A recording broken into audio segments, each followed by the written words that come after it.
जय जय रघुवीर समर्थ। जय जय रघुवीर समर्थ। जय जय रघुवीर समर्थ। उपस्थित श्रोते जनहो, आपणा सर्वांना चैतन्य आत्मन या चॅनलचा नमस्कार। आजच्या या ग्रंथ वाचनाच्या उपक्रमात आपणा सर्वांचे हार्दिक स्वागत। सध्या आपण समर्थ श्री रामदास स्वामी लिखित सार्थ श्री दासबोध या महान ग्रंथाचे क्रमशः वाचन करीत आहोत। तेव्हा आजचे वाचन सुरू करण्यापूर्वी प्रथम आपण समर्थ श्री रामदास स्वामी यांना गुरुवंदना अर्पण करूया। गुरुर्ब्रह्मा गुरुर्विष्णू गुरुर्देवो महेश्वरः गुरुर्साक्षात् परब्रह्म तस्मै श्री गुरवे नमः। तस्मै श्री गुरवे नमः। तस्मै श्री गुरवे नमः। जय जय रघुवीर समर्थ। आता आपण सार्थ श्री दासबोध या ग्रंथाच्या श्रवणाच्या फलश्रुतीचे महत्व जाणून घेऊया। या फलश्रुतीचे सुंदर असे वर्णन समर्थ श्री रामदास स्वामी यांनी त्यांच्या सार्थ श्री दासबोध या महान ग्रंथातील प्रथम दशकातील प्रथम समासात केलेले आहे। या फलश्रुतीचे आता आपण वाचन करूया। सर्व संशय एकदम नाहीसे होऊन क्रियेमध्ये म्हणजे आचारामध्ये ताबडतोब फरक पडतो।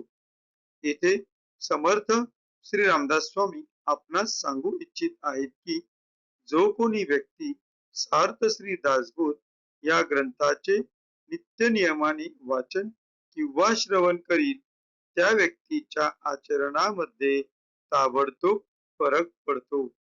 सायुज्य मुक्तीचे रहस्य कळून येऊन तिच्या प्राप्तीचा सुलभ मार्ग सापडतो। दुसऱ्या बिकट साधनांचे कारण पडत नाही।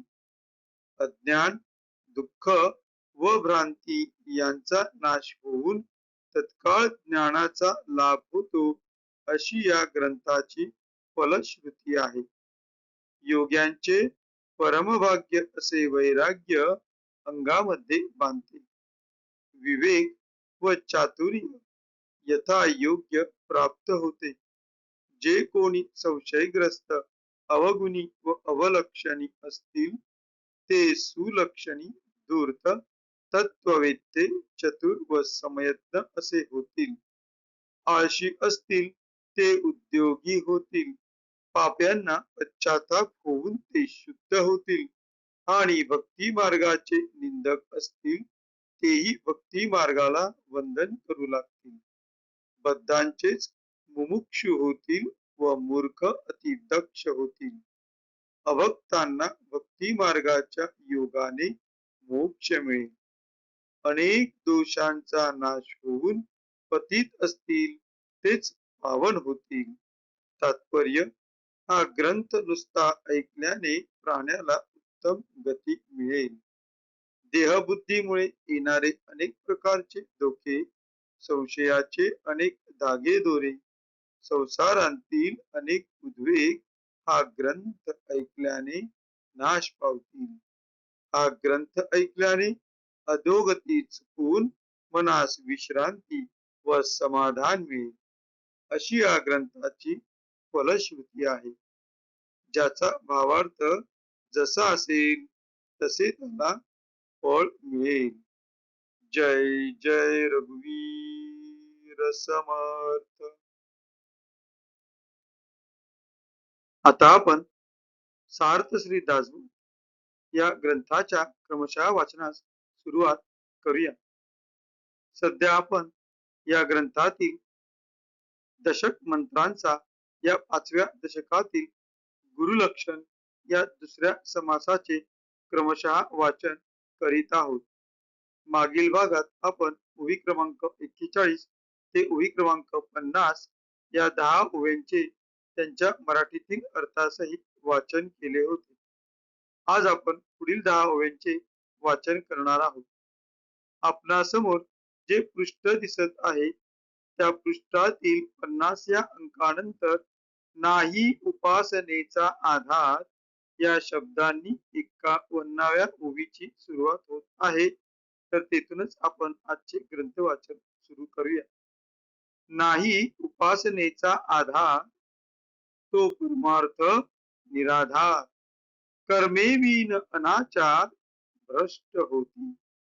म्हणून ज्ञान वैराग्य आणि भजन, स्वधर्म कर्म आणि साधन, कथा निरूपण श्रवण मनन, नीती न्याय मर्यादा, यामध्ये एक उणे असे तेने ते विलक्षण दिसे.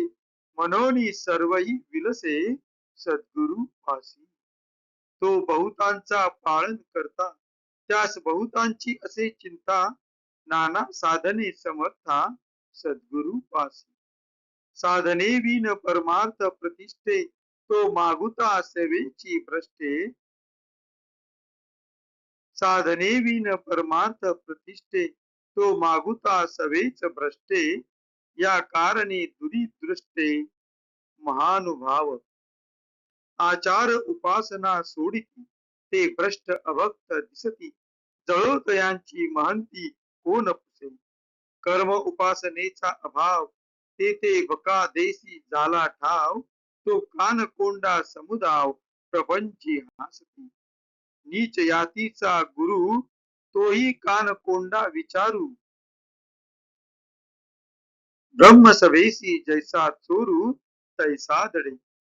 ब्रह्मसभे देखता त्याचे तीर्थ नये घेता, अथवा प्रसाद सेविता प्रायचित्त पडे.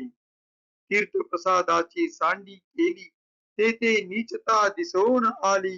गुरु भक्ती ते सटवली एकाएकी. जय जय रघुवीर समर्थ. या 10 ओव्यांचा आपण मराठीतील अनुवाद वाचूया.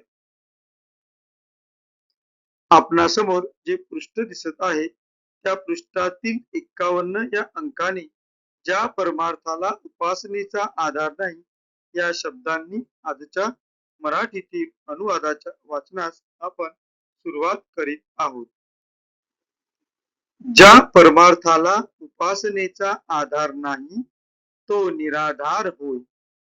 तसेच ज्या परमार्थात सत्कर्माचरण नसेल तेथे अनाचार भ्रष्टपणा माजतो. अनाचार माजून प्राणी भ्रष्ट होतात. म्हणून सद्गुरूंच्या जवळ शुद्ध आत्मज्ञान, दगदगीत वैराग्य, निष्ठेने भजन, स्वधर्माचरण, शमदमादी साधन, सगुण कथा व अध्यात्म निरूपण स्वतः करणे व यांचे श्रवण मनन करणे. न्याय नीती मर्यादेचे वर्तन हे सर्व प्रकार असतात. त्यात एखादे कमी असेल तर तितका न्यूनपणाच होय. तो परमार्थ तेवढ्यानेच चमत्कारिक दिसेल. समर्थ सद्गुरु हे अनेकांचे पालन करणारे असतात व त्यांस अनेकांची काळजी असते. म्हणून शिष्यांच्या अधिकारांप्रमाणे त्यांना मार्ग दाखविण्याची त्यांच्याजवळ अनेक साधने असतात.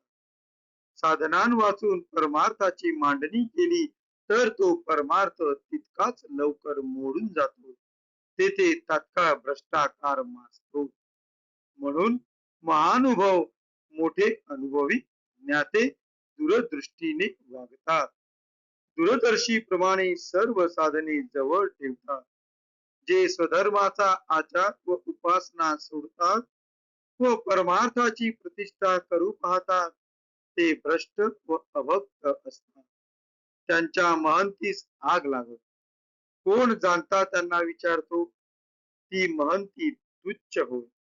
कर्म व उपासना नसली की तेथे बहकण्यास सुरुवात होते. असला परमार्थाचा समुदाय जगात लाजीरवाना होतो व त्याचा प्रापंचिक लोक सुद्धा उपहास करतात. अशा संप्रदायास प्रपंची जनही तुच्छतेने असतात व मग हे सांप्रदायिक कानकोंडे होऊन राहतात. हलक्या जातीचा गुरु केल्यास त्यांतही लाजीरवाणे होते, कारण त्यामुळे अशा गुरुला ब्रह्मसभेत उच्च वर्णाच्या सभेत चोरट्यासारखे लपून बसावे लागते. अशा गुरुला ब्रह्मसभेस उझळ माथ्याने जाता येत नाही. हा चोरासारखा अंग चोरीतच जातो. उच्च स्ववर्णाच्या लोकांदेखत त्या गुरुचे तीर्थ घेता येत नाही किंवा त्याचा प्रसाद भक्षण करिता येत नाही. केल्यास प्रायश्चित्त घ्यावे लागते. असल्या गुरुचा तीर्थप्रसाद टाकावा तर गुरुभक्तीला कमीपणा दिसून येतो. अशा रीतीने गुरुभक्ती उत्पन्न होते न होते तोच एक मरून जाते. तीर्थप्रसाद न घेतल्यास गुरुची नीचता शिष्यांनी प्रकट केली असे होऊन गुरुभक्तीचा क्षय होतो व घेतल्यास ब्राह्मण शोक होतो. जय जय रघुवीर समर्थ. आता आपण समर्थ श्री रामदास स्वामी यांना गुरुवंदना अर्पण करूया व आजच्या या ग्रंथ वाचनाच्या भागाची सांगता करूया. शुकासारिके पूर्ण वैराग्य जाचे वशिष्ठा परिज्ञान योगेश्वराचे कवी वाल्मिका सारिका मान्य ऐसा नमस्कार माझा सद्गुरु रामदासा. जय जय रघुवीर समर्थ. उपस्थित श्रोतेजन हो, आपण सर्वांनी अगदी मनपूर्वक ग्रंथाच्या या भागाचे श्रवण केल्याबद्दल आपणा सर्वांना खूप खूप धन्यवाद व एक नम्र विनंती. आमचे हे रोजचे ग्रंथ वाचन जर आपणास आवडत असेल, रुचत असेल, काही ज्ञानबोध जर त्यातून आपणास होत असेल तर कृपया आपण सर्वांनी आमच्या या चॅनलला सबस्क्राईब करा, लाईक करा, शेअर करा. जर काही मत सुचवायचे असल्यास कमेंट मध्ये असे लिहा. ही आपणा सर्वांस नम्र विनंती. भेटू पुढल्या भागात. जय जय रघुवीर समर्थ.